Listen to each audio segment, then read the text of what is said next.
juu, wazee watakatifu,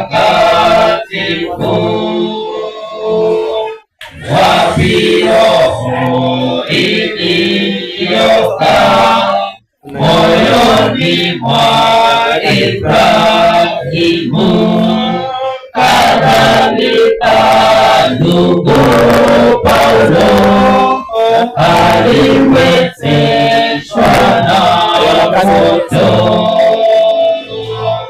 Neema yako haina nguvu, siku hizi sawa kama wakati wa Musa, Ayubu na wa Eliya.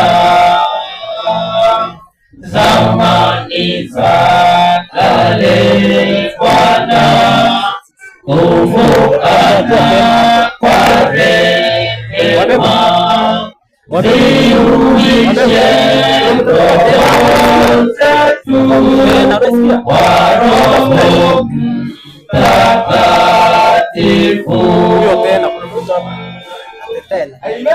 Amen.